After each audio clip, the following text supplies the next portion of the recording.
बिस्मिल्लाहिर्रहमानिर्रहीम और अस्सलाम वालेकुम and welcome back to my channel secret kitchen diaries. आपको बहुत बहुत खुश आमदीद सीक्रेट किचन डायरीज़ में। और आज जो रेसिपी आपसे शेयर कर रही हूँ वो नहायत ही मज़ेदार काली मिर्च वाले पुलाव की रेसिपी है। सो रेसिपी स्टार्ट करते हैं।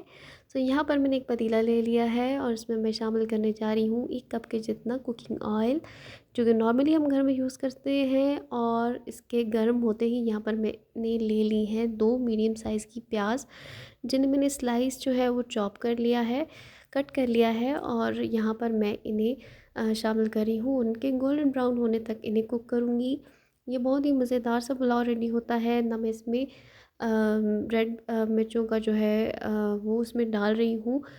सो ये बहुत ही सिंपल से चावल हैं, जो हैं तो सिंपल लेकिन बहुत ही जायकेदार, बहुत ही खुशबूदार और मज़ेदार चावल हैं। और देखिए कि यहाँ पे प्याज का कलर जो है वो यहाँ पे हल्का गोल्डन हो रहा है। सो यहाँ पर मैंने इसमें खड़े मसाले कुछ शामिल किए हैं, जिसमें तेज़पात 3, 2 बड़ी इलायची, 3 छोटी इलायची, कुछ लौंग और काली मिर्च मैंने यहाँ पर शामिल की है। और यहाँ पर मैंने तकरीबन इसको 2 से 3 मिनट के लिए मज़ीद भून लेना है, ताकि गरम मसाले की जो खड़े मसाले हैं उनकी जो खुशबू है वो इसमें अच्छी तरह से आ जाए। सो इसके साथ ही यहाँ पर मैंने इसमें 1 चम्मच भर के यहाँ पर अदरक लहसुन का पेस्ट शामिल किया है, जिसको मैं यहाँ पर इसकी खुशबू आने तक पकाऊंगी। और इसके साथ ही यहाँ पर मैंने इसमें चिकन शामिल कर दी है, जो कि मैंने 1 किलो के करीब जो है वो चिकन ली थी। और यहाँ पर इसके कलर आने तक और इसके कलर चेंज करने तक जो है, और थोड़ा थोड़ा गोल्डन कलर आएगा तब तक मैं यहाँ पर इसे कुक करूँगी, बहुत अच्छे तरीके से इसकी भुनाई करूँगी, इसको फ्राई करूँगी। और कुछ ही देर में ये जो है हमारी चिकन जो है वो अपना कलर चेंज करेगी। सो उसके साथ ही मैंने 2 मीडियम साइज़ के जो है वो टमाटर लिए थे, उन्हें मैंने फ़ाइन चॉप कर लिया था।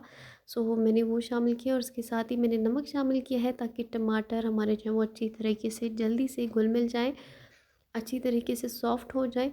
सो यहाँ पर मैं इसकी थोड़ी सी बुनाई करूँगी, ताकि टमाटर जो है वो हमारे सॉफ़्ट हो जाए। और देखिए कि यहाँ पर थोड़ी सी बुनाई करने के साथ साथ ही टमाटर जो है वो सॉफ़्ट होना शुरू हो चुके हैं, बल्कि आधे जो है वो सॉफ़्ट हो भी चुके हैं। और इसके साथ ही यहाँ पर मैं इसमें शामिल करने जा रही हूँ 7 से 8 आलू बुखारे। नॉर्मली हम इनको बिरयानी में इस्तेमाल करते हैं, लेकिन ये एक ख़ास किस्म का पुलाव है। सो यहाँ पर मैं इसमें शामिल करने जा रही हूँ 7 से 8 आलू बुखारे। और इसके साथ भुना कुटा सूखा धनिया इसमें शामिल किया, और 1 चम्मच मैंने इसे शामिल किया है काली मिर्च, जो कि डालना बहुत ही ज़रूरी है, क्योंकि ये काली मिर्च वाले चावल हैं।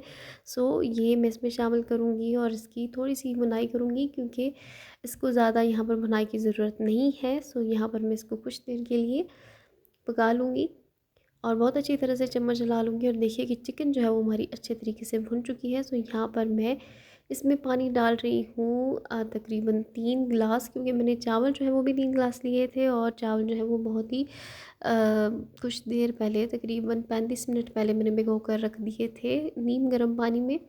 और इसके साथ ही तभी मैंने पानी कम डाला है। सो यहाँ पर मैं 3 गिलास पानी डालकर इसको बॉयल होने के लिए रख दूँगी। और मैंने तकरीबन इसमें 6 से 7 हरी मिर्चें भी शामिल की हैं। और देखिए कि पानी को थोड़ी ही देर में उबाल आना शुरू हो गया, और इसके साथ ही मैंने यहाँ पर भिगोए हुए चावल इसमें शामिल कर दिए हैं। और यहाँ पर मैं अच्छे तरीके से चम्मच चला लूँगी और पानी के खुश्क हो जाने तक जो है वो वेट करूँगी।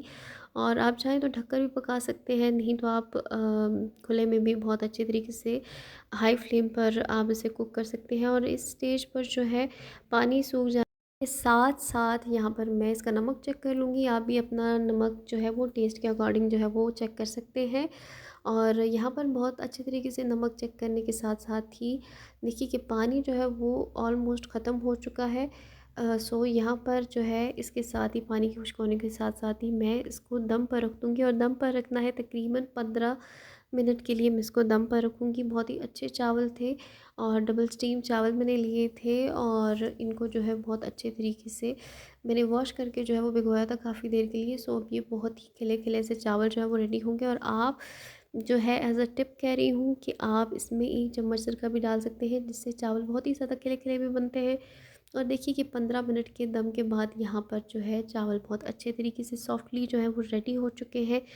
और आप जो है वो दम खोलिए तकरीबन 5 से 7 मिनट के बाद फ्लेम ऑफ कर दें, और उसके 5 से 7 मिनट बाद आप दम खोलें, तो बहुत ही अच्छे चावल जो है वो निखर के आएंगे।